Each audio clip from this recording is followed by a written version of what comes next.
Hey everybody, it's Rob from Flailthroughs. This is Gundam Battle Operation 2, and this is what I am probably going to be fooled myself and call the Flailthroughs Christmas Special.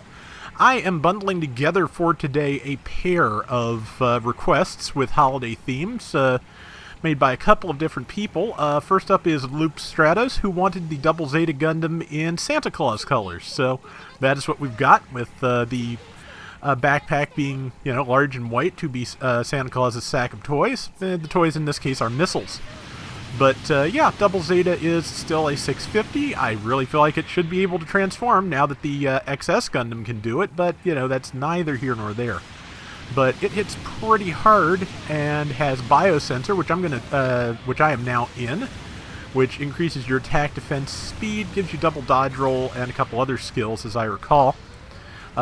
Force injectors too, and yeah, it's not bad, but boy did I take a really heavy-duty hit there.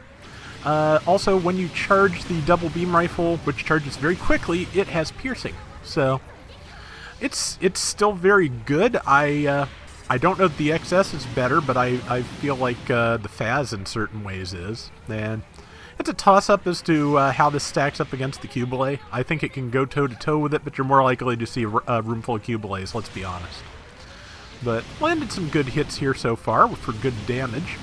Throwing the missiles out like they're candy, because, well, may as well be as fast as they reload. Relatively quick, and the nice thing about the missiles, you can use them while you're boosting, so that makes them a very useful thing for defense, actually, because you can hopefully stun people as you're retreating.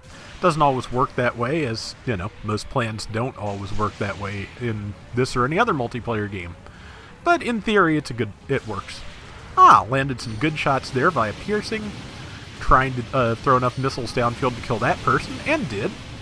And yeah, so far so good. We've got a very slight lead. It's you may as well call it a dead heat at these costs, but we're also early in. That's a little better. Still very easily overturned at 650, especially since this is an ace match, and at the 3-minute mark, two people, one on each team, will be able to score triple points, and will be worth triple points to kill.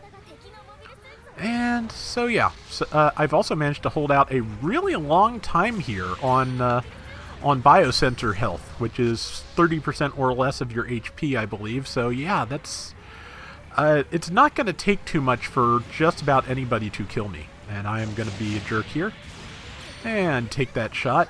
I think I may have accidentally stunned somebody as I did it, so I'm just gonna send sorry, because I do not intend to stun and knock around my teammates.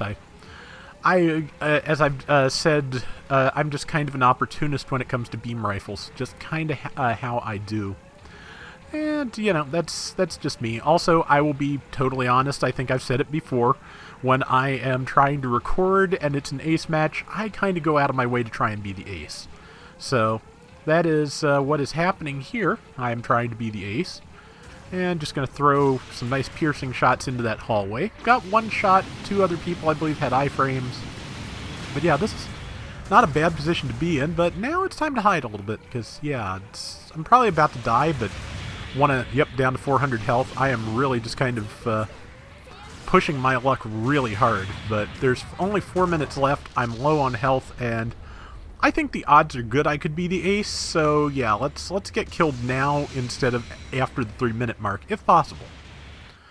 So yeah, of course the other thing I didn't mention that the Double Zeta has, and sometimes even gets a chance to use, is the high mega cannon, which cannot be steered once it's fired, which I believe there's a lore version for that. I believe firing the high mega cannon actually shuts the Double Zeta down for a second, as I recall, or at least makes it have to sit still. I may be misremembering, feel free to correct me as always. But yeah, unlike, say, the Dovin Wolf's Mega Beam Rifle, or Mega Beam Launcher, I think it is, you can't aim the forehead gun once you have fired it. So, let's see, taking a few minor shots, but they're very minor. One's got a nice 4,300 shot on that, not sure what that is, but might be a Dryson? A little too far away to tell. I'm a little bit farther away from my monitor because of where my microphone is. Oh, I bet that was the Gaplin, wasn't it? either way. That might be the Gapling going after the Faz. That would be the smart thing, but I am, in fact, the ace. We've got a 4,000 point lead so far. That's not bad. I've got a couple of easy targets, so I'm going to try and take them. Let's see, throwing missiles out as fast as I can to try and get that person down. Let's see, I've got 4 missiles left. Going to throw them, going to run, and beams. There's a kill. Yeah, so we are expanding our lead pretty significantly here. This one may be a little bit of a rout, because again, with time-bound things, I tend to go for routes more than I otherwise might. So, somebody else got that kill. I'm not going to complain, because we are ahead by more than 2 to 1. I'm going to do a potentially stupid thing. I am behind this Faz. I have killed this Faz, so it was potentially stupid, but it also worked, so it's not entirely stupid, as the saying goes. I'm going to go now, since we're about to take that point, they're going to be left with really one strategic place to spawn, and that is at point D on my left. So I'm going to just sit here and wait and crank up the forehead and get ready to blast them as they walk through and hope it works. It all comes down to, will their iframes be depleted by the time they come through? Since they're being hesitant, that is a good thing. And beams, and 2 of them walked into it. One is a flat-out kill, one's another 5,000 damage. And now I'm just gonna, keep pushing, because they are lined up really nicely for us. And also, the enemy ace got a kill, so it could not hurt to try and curtail their activities a little bit. But yeah, I'm really happy with this round, honestly. It's one of the best ones I've done in a while. Only hit with 1 of the 2 beams, but I hit like 4 people, so yeah, like I said, best double Zeta round I've had in a dog's age, so we will, not that I think it's been out for a dog's age, but, maybe a newt's age. They didn't live very long, as I recall.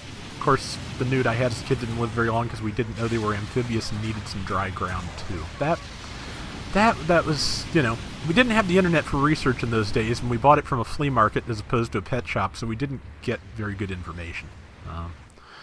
So, rest in peace, 2 newts circa 1987. 40 seconds left. They did manage to catch up pretty considerably. Enemy ace is a Gaplant, so if I can get my hands on them, I can take them down pretty much immediately. I just have to spawn back in and use my last 20 seconds wisely. And so, hopefully I will do that thing, but I'm actually kind of glad they closed the gap at the end, because that's just a little bit, okay, they killed the ace, so the quickest thing I have to get towards that could be a kill is that back there. But I forgot that I don't have any of the nice, slick air dash skills, so this is actually, like the standard Zeta does, so this is actually the worst way I could be going. I'm not going to make it in time to do anything. Because it does have a kind of a low walk speed, double Zeta does. But I can't particularly, complain, because it went really well, and there is the Santa double Zeta, which I think came out really nice. And 8,600 of our 2,300 points are mine. Somebody else actually out-damaged me at 101k, that's impressive. I was at 98k, 7 kills and 2 deaths, so yeah, that is a pretty solid round. So now we are going to move on to the second half of our Christmas special, which has the most Christmassy mobile suit I could think of, the Gym Knight Seeker Vosky, which I have had a request from Blunderdome to put a mobile suit of my choice in holiday-themed colors. So you've got your red and your green, you've got your silver and gold. And I'm also running it with the standard beam rifle just for a change. But yes, the Gym Knight Seeker Vosky. He sees you when you're sleeping, he knows when you're awake, he will stab you when you are the former, because he is Yazan Gable. And, let's see, 575 to nothing. I managed to grab a kill already, and now I just need to find another good inn, which, there's a good inn right there. And not going to approach too hard, because that DJ could stun me and take me down, so going to be a little cautious, and also just kind of, when you're running a stealth mobile suit in bright red, you kind of have to be you either have to be a little extra stealthy or not stealthy at all, and I kind of do both at turns. Got a shot in, got knocked down by one of my teammates, not a big deal, don't sweat it. And we've almost got this DJ, and we are doing pretty well, but they just managed to take out somebody, I think 2 people for the amount of points they got. Not 100% sure. Either that or they just got a lot of assists. That was just a straight-up flub. I was trying to do a weapon swap to the beam saber, which is on triangle, and I guess I let go of the weapon swap button too soon, because I Instead, I did a tackle, which was not what I was trying to do. Let's see. There's the Zeta again, which good target for me, as we've already seen, and it is almost down, but I am now surrounded because the rest of the team's a little dead, and that's not good for me. Somehow, I actually managed to get back up. I don't know how I did it. I don't know how they failed to kill me in a 4-on-1, but they're going to kill me now, but I managed to take out the Zisa on my way out. So that's what? Was it 2 or 3 kills already? It is, you know, a significant number, and I think I may be the only person on the team who's scored kills so far. Skilled cares? Okay.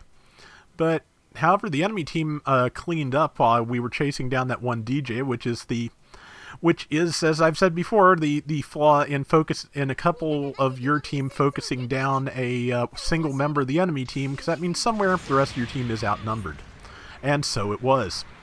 But we can still make that up, so I just need to, you know, we're all working on this one person now, no stragglers, which is the way to do it, because, okay, somebody else got the kill, and that's fine.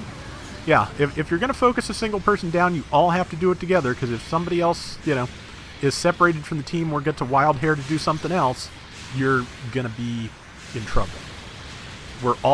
We are all just, you know, working on that DJ, and we've done quite a bit to it. We've almost caught up with the enemy score. It is leaving. That is Vulcan territory as far as I'm concerned, but didn't get a chance to because somebody else got the kill. Again, that is fine. And there's a kill for me. It uses the prototype Gundam's twin beam saber downswing, so it actually, you know, it actually goes so deep, and I was so close that it got in past their shield, which was nice. And let's see, there is a Mark II, which I have tackled. I probably should have gone to melee instead, especially since my melee is not going to be ready again, and they have kind of gotten it, that used to be a little bit more in question, and it can still come down to melee priority and the speed of the mobile suits involved. But generally, if you tackle somebody, you're going to have a chance to swing on them before they have a chance to swing on you. Doesn't always work, but it's more reliable than it used to be. All 3 hits on that G4, tried to circle to do more melee damage, but I'm kind of out of legs, so it's a good time to try for a base bomb, because we're surrounded, and outnumbered, and I just, you know, I was dead, so if I'm going to be dead, if I'm going to be out of it for at least 30 seconds, I may as well use those 30 seconds for something. It's just what I'm about to do. Going to get in there, going to plant a bomb, going to guard the bomb, then I'm going to get back to the action. This is a risk, because it's going to leave the rest of the team down, but I think that'll be okay, because the enemy team doesn't seem too well coordinated, and also if I can pull off a couple of people trying to defuse, that evens up the odds. It all comes down to how the enemy team reacts. They've got a lead, and if they chose to just ignore the bomb and push, they could keep that lead. But I believe somebody comes in and tries to get the bomb from me, and that is enough to help turn things around. Especially since I'm pretty sure I take them down before it happens. This is my little hidey hole right by the bomb. It's not 100% effective, and you know, the more I talk about it being a good hiding place, the more people are going to know to look for me here, but that's show business, I guess. 3 minutes left. Bomb is going to sadly go off before the 2-minute mark where the value goes up, but it is going to go off because there's only 10 seconds left, which is the defuse time you need. And even though I took a death myself, I managed to defend the bomb. Which is good, actually, because that means I'm closer to a spawn point that way. So it was probably quicker to do this than it was to just respawn. And there is that a Night Seeker Vosky of their own? No, it's Mark II, I think. There's a Rick DS that's going to hit me hard, or try to. And I'm just going to push, which I'm out of boost, but will I be able to get away? I will not. But it didn't do much damage to me either. I forget how I spec'd this. I might have spec'd for melee defense, but I don't think so. I think I did sheer damage and boost, which are my usual choices for stealth raids. Let's see, managed to do some good damage there.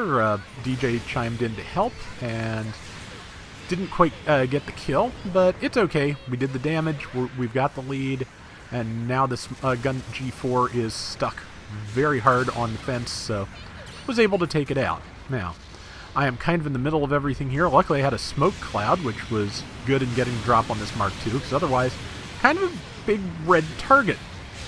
And yeah, so got that. And what's next? I'm trying to figure out, the char joke and being a big red target, but it's in there somewhere. And let's see, that's right, we are running a 2-raid team here. We've got an Arjarja besides, which is back here at the base repairing, I believe. Where's that? No, that's the DJ. So we are just going to try and take down this Mark II and hopefully do so before. Caught it with the tackle, which I was not expecting. And they are determined to take down the DJ, which is good because they're out of time to bomb, which is basically what I wanted. I wanted to make sure they weren't going to get over here and try and base bomb to even things up. They either didn't or didn't think they'd be able to, and, so it worked out in our favor, and we are doing pretty well. DJ is taking some shots at me, pretty effective ones at that. And I am back up. I've got some iframes. There's a Zeta there that's nearly dead. I'm not sure if I get it or somebody else does, but it's gonna die. Okay, somebody else got it. That's fine. So I will head right for this G4, which was not prepared for somebody to just roll up on it like that. However, I am out of boost, so I can't really follow up on that appreciably. And now we've got a major problem. I need to run away a lot because we have 10 seconds left. My death would lose us the round. Because it's 13-9 to 13-200. With assists, yeah, that would screw us up. So, just going to hit that with the heavy stagger and hide behind this pylon, and success. So, yeah, pretty good round, I'd say, with the Nightseeker V. And, I like my nice gaudy color scheme. I think it came out pretty well. So, let's check out final stats. 115,000 damage, 4,500 out of 13,000 damage, or 13,000 points. Not bad at all. 5 and 2. Decent, especially with an intermission in the middle for base bombing. So, hope you liked the round Blunderdome. Hope you liked yours, Loop. And that is going to do it for the Flailthroughs Christmas special. Hope everyone is having a good holiday and has a happy new year. And until next time, everybody take care and have fun. Later! I've been really happy with the winter event in Gundam Battle Operation 2 so far. As of this recording, which is the night of Tuesday the 23rd, I have no idea what this week's mobile suit is going to be. The odds are the Superior Gundam or the Gundam Mark V. Those seem like the two best choices, but maybe we'll start jumping right into the leak stuff and get something really out there. But, maybe... I doubt they'd do the Gyaradoga already, but we'll see what we get. But there's also just been a lot of good stuff. There's been a bunch of free mobile suit spins. There's been new battle simulators that gave a free mobile suit. There's been the AG of all things. It's been pretty great. So yeah, I'm really liking this, and hopefully this will kind of set the standard for holiday events for the game for years to come, because it's been a good one. Getting back to the double Zeta for a second, though, I really would like for it to be able to transform. I know it's not going to be able to use its, separating skills, but it should at least have G-Fortress mode. I mean, I'm pretty sure that is the exact name of what the XS's alternate mode is called. So yeah, it's got an integrated transformed mode that we could have. So I know it's kind of big and unwieldy, but it would be nice to actually get that at some point. Meantime, though, it's not bad. I do feel like it could be a little better, but that's just me. Just as a note, because I feel like it on the color scheme I went with, the reason that the lower legs and lower arms are black is because couldn't really do a fur-trimmed, anything with the way the colors break down on the double Zeta, but if I decided on a Santa costume that had, shiny leather boots and gloves, as some Santa costumes do, the color breakdown for that was about right, so I went for it. I wasn't even thinking about trying to simulate like a beard or anything, though, because that's just a little bit beyond the game's capabilities. I know I've said it before, but I would really love to see GBO2 get a more involved color system like Gundam Breaker 3 had, but I just don't think it could run that for 12 people at once somehow.